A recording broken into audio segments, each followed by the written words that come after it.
chair recognizes the gentleman from Oregon, Mr. DeFazio, for 5 minutes. I thank the chair.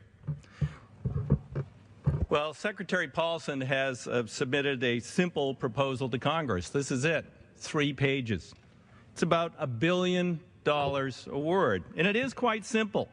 Secretary Paulson gets the key to the Treasury. He's going to start off by borrowing $700 billion in the name of the American people, maybe more later, and it waives all laws,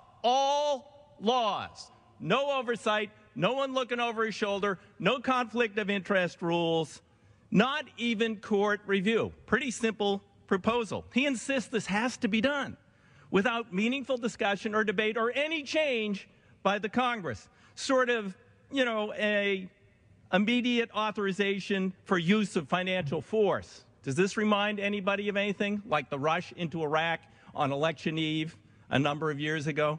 It's all too familiar. He wants to take care of Wall Street's illiquid assets, is what he nicely labels them. Less charitable pundits have said cash for trash. Wall Street could then return to business as usual. That is Mr. Paulson's plan. He is of, by, for, and about Wall Street, former head of Goldman Sachs. He wants to go back to the way things were. They should never go back to the way things were. There need to be consequences, and there needs to be major change in the financial structures and the financial instruments and the regulation of Wall Street, something this administration still continues to deny or says, oh, we'll do it later after we give them everything they want up front, after we bail them out. Now, many want a condition. What will happen here? They want to have oversight. That's good. They want to limit executive compensation for a firm that takes a bailout. That's good. They want a linkage to a Main Street stimulus package and jobs. That's good. Those are all good. But we've got to question and take our time here to question the basic premise. Should we just take all their junk that people like Hank Paulson created, exotic instruments, the big party they've been throwing, should we just take that and give it to the taxpayers and borrow the money from who knows where? Or should we take an equity stake in these firms? That's what the government did when it bailed out Chrysler. It said, okay, we'll bail you out, but we own you. And when you come back, we're going to make money for the taxpayers. Secretary Paulson wants to set it up so that the taxpayers, at best, and in all likelihood this wouldn't happen, might break even someday. No, we need to take an equity assurance in these firms, or we need to extend them loans. Have them mark down this junk to market. There's a market for it. It's about 22 cents on the dollars. Make them mark it down.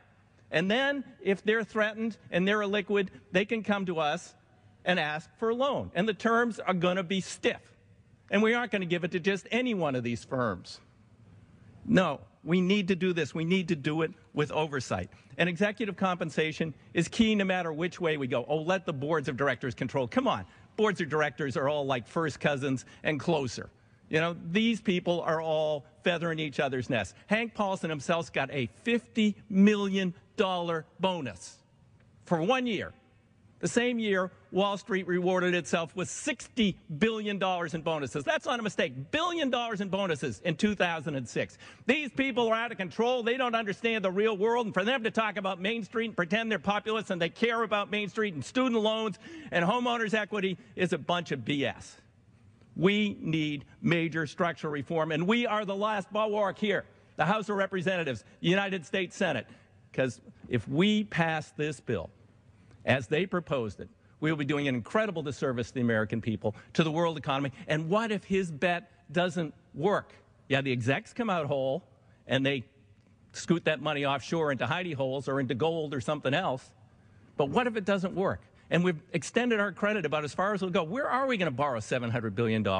What's the next step? We need a much more targeted, deliberative approach. Congress can't come up with it in 3 days or 4 days. We shouldn't be rushed into this. If it takes a week, 2 weeks, 3 weeks, a month, the world will wait. They'll wait for a thoughtful plan that cures the disease in addition to getting us beyond this initial problem. That's the job of this Congress. We should not be rolled by our Wall Street exec who's masquerading as Secretary of the Treasury. Yield back the balance of my time.